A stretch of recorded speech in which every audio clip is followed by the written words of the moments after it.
얼마 전에 영화 브로커가 개봉을 하면서 그 티저가 공개가 됐었죠? 아, 저 봤어요. 출연진 라인업이 장난 아니던데요. 막 아이유도 있고 강동원에. 맞아요. 특히 유명한 송강호 씨가 주연을 맡으시면서 엄청 큰 주목을 받고 있더라고요. 송강호 씨는 진짜 믿고 보는 배우죠. 연기가 아주.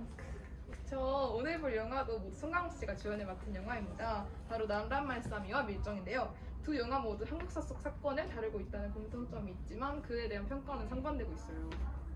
아무래도 역사 고증 문제인가요? 네, 맞습니다. 역사적 사실에 대한 고증과 영화의 재미를 위한 각색 사이에서 이 딜레마에 대해 영화 제작진들이 많이 고민을 하는 사안인데요.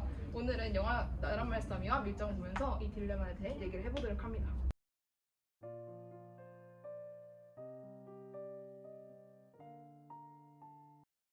조선 팔도 선비들의 의심이 정녕 안 들리십니까? 사대부에겐 왕도 넘을 수 없는 금도가 있습니다. 문자를 새로 만드는 일은 내 능력을 넘어서는 것 같소. 적임자 한 놈이 있기는 한데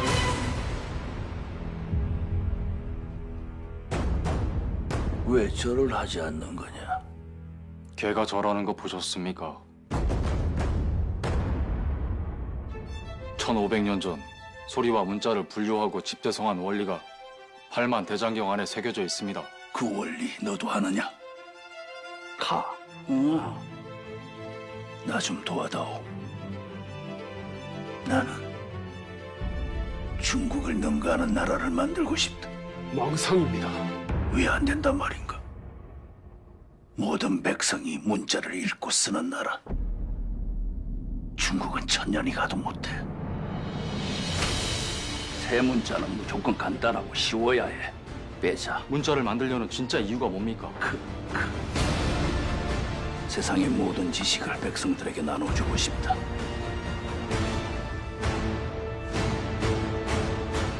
가장 쉽고 가장 아름다운 문자. 나라 말싸미 중국에 달아 문자와로 서로 삼았디 아니할세. 먼저 볼 영화는 나란 말싸미라는 영화예요. 나란 말싸미는 역사가 다 담지 못한 한국의 진실이라는 주제로 신미대사 흥미적인 제작서를 줄거리로 삼고 있는 2019년에 개봉한 영화입니다. 사실 주제만 놓고 보면 훈민정음 창제 이게 굉장히 신선하거든요. 역사 영화들이 대부분 전쟁같이 영화될 만한 사건들을 다루잖아요. 맞아요. 송민정 창제 과정은 대체적으로 좀 오롯이 그 과정만을 다룬 영화라서 좀 잔잔한 느낌도 있었고. 유명한 봉준호 감독 이 영화에 대해 뭐라고 말했냐면 이 영화에는 역사상 가장 경이로운 창조의 순간을 코앞에서 목격하는 짜릿함이 있다. 영화를 보고 난 후에 극장을 나서면서 친구에게 문자를 보내기 위해 핸드폰의 한글 자판을 이렇게 하나하나 두드릴 때 세종이라는 고독한 천재를 향해 진심으로 경의를 표하고 싶어진다 라고 극찬을 남겼어요.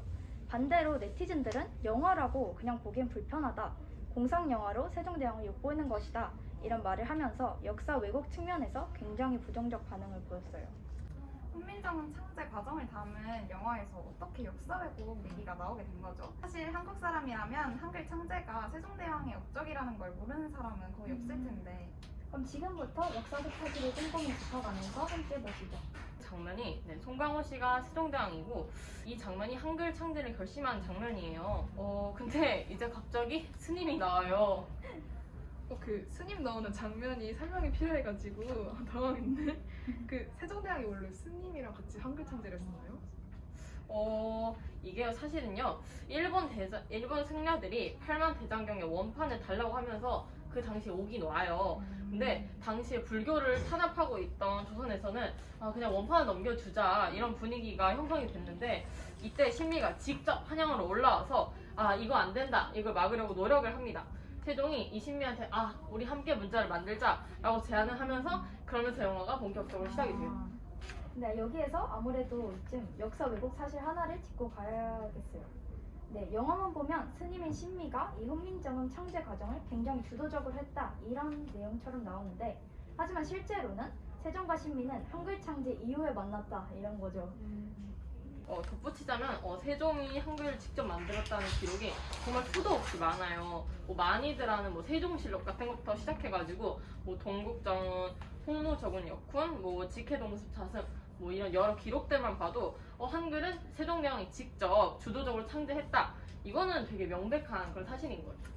저도 참 영화 자체는 웰메이드인데 보면서 뜬금스니 좀 의아했거든요.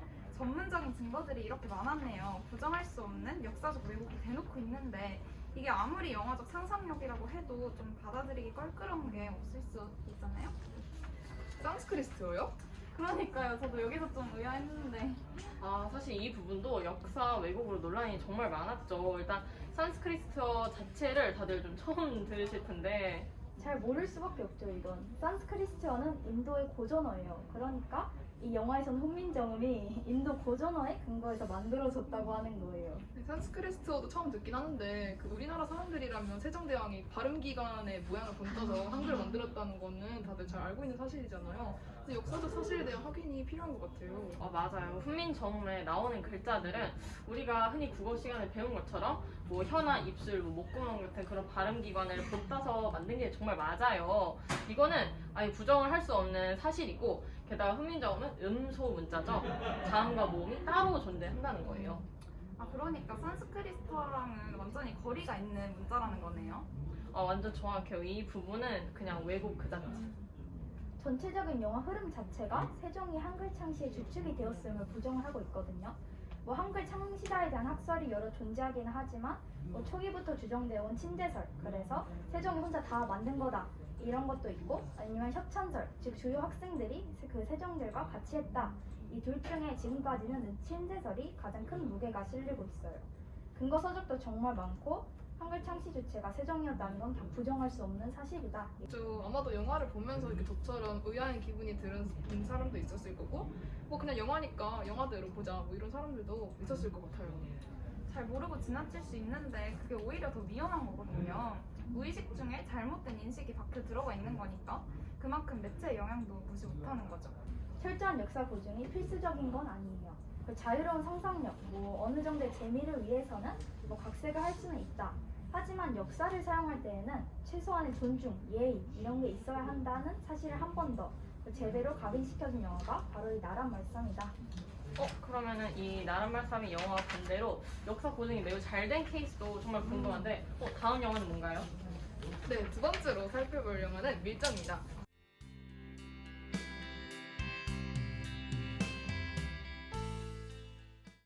넌 이 나라가 독립이 될 것 같냐?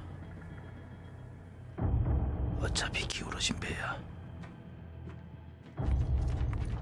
놈들이 널 왜 풀어줬는지 아직 모르겠어. 살고 싶으면 우리한테도 그놈들한테도 눈에 띄지 마라. 경무국 경부 이정출이요.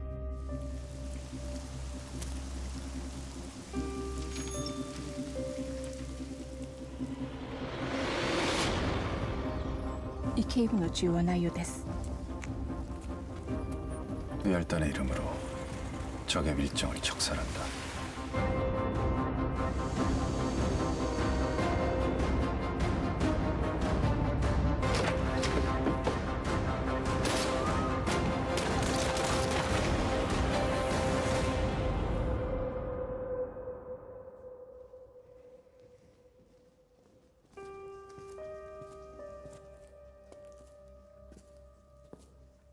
다시 만날 땐 내가 어떻게 변해 있을지 장담 못해.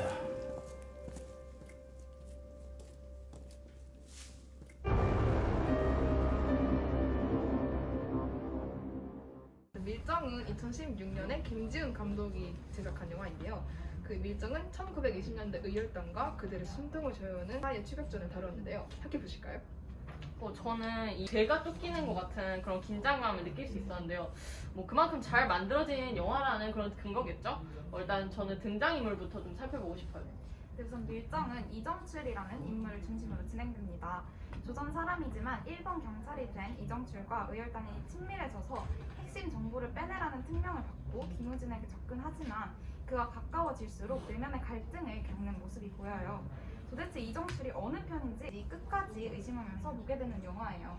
이정출이 실제 인물을 모티브로 삼아서 만들어졌다고 하는데 어떤 역사적 사실들이 나타날까요? 이정출은 황옥이라는 실제 인물이 모티브가 되었는데요. 사실 황옥에겐 많은 기록이 남아있지 않아서 친일파였는지 밀정이었는지 또는 의열단이었는지 정확하게 알 수는 없어요. 네, 그래서 어느 편이었는지에 대한 의문으로 시작을 해서 이 영화를 기획하게 됐다고 합니다. 뭔가 재판 자체를 받지는 않았어요. 근데 너무 쉽게 출소하는 모습을 봐서는 뭔가 황옥을 독립운동가라고 할 수는 없을 그럼 이정출 말고 또 실제를 기반으로 한 인물이 또 있나요? 네, 있습니다. 공유 씨가 맡았던 김우진도 김시현이라는 인물을 토대로 만들어진 거거든요. 김시현은 1923년 의열단의 밀령으로 국내에 잠입해서 일제 식민통치기관을 파괴, 일제 유인의 암살 등을 계획하고 경기도 경찰부의 황옥과 제휴하여 거사하려다가 붙잡혀 징역 10년을 선고받게 되는 인물이에요. 이 밖에도 종로경찰서 폭탄 투하 사건, 그리고 김상욱 의사 사망 후 폭탄 전달 등등 실제 역사적 사실을 많이 반영하고 있다고 합니다. 근데 이게 이렇게 실제적 역사 사실을 잘 풀어내서 그런지 저는 이 영화를 보면서 그냥 제가 이렇게 스스로 역사 공부를 하는 것처럼 이해가 완전 잘 되더라고요. 저도 좋았던 건 이정출을 주인공이라고 해서 그냥 정의로운 인물 이런 게 아니라 이중성을 가진 인물로 표현했기 때문에 우리가 역사 고증을 신뢰하면서 영화를 감상할 수 있었던 것 같아요. 맞아요. 실존했던 인물들을 해석해낸 거, 실제 사건에 기반을 두고 시나리오를 구성한 것부터가 고증이 잘 된 영화라는 거겠죠. 제가 생각할 때 뭐 영화나 드라마를 제작할 때 뭐 흥행을 위해서, 재미를 위해서 역사를 각색할 수는 있지만 확실한 건 거기에 대한 최소한의 선이 있어야 된다는 거예요. 시대나 상황을 넘나들면서 여러 상상력을 펼치더라도 그게 실존 인물과 사실까지 왜곡하는 그거는 우리나라의 소중한 역사 인식을 훼손해버리는 행위라고 생각해요. 맞아요. 다혜씨 말이 진짜 맞는 게 뉴미디어가 등장한 이후로 사람들은 이런 매체를 통해서 역사 지식을 학습하고 있어요. 특히 영상 콘텐츠는 단순한 볼거리가 아니라 그 속에 담긴 역사 문화까지 전파하는 매체가 됐죠. 그러니까 그만큼 강한 영향력을 가진 콘텐츠에 역사적으로 왜곡된 부분이 있어서는 안 된다는 거죠. 게다가 요즘에는 넷플릭스 같은 이런 OTT 서비스가 전 세계적으로 이용되고 있잖아요. 그래서 외국인들이 이런 영상물 때문에 왜곡된 내용을 사실로 받아들일 수 있기 때문에 이런 가능성이 더 커지고 있어요. 네, 미디어 특히 영화는 역사 왜곡이 비교적 자유롭기 때문에 그 부분에 있어서 좀 확실한 제재나 기준이 꼭 필요한 것 같아요. 영화 제작진들이 미디어가 시청자의 정보인식에 미친 영향이 크다는 것을 인지하고 책임감을 가지는 것이 사실 제일 중요한 거라고 생각을 해요. 그렇죠. 역사 콘텐츠의 영향력이 점점 확대되고 있기 때문에 우리가 더 적극적으로 고민하고 대응해야 된다고 생각합니다. 이를 위해 영화 제작진들이 좀 더 다양한 시각으로 문화적인 코드를 고려해서 역사 콘텐츠를 제작하는 게 바람직하다는 생각이 드네요.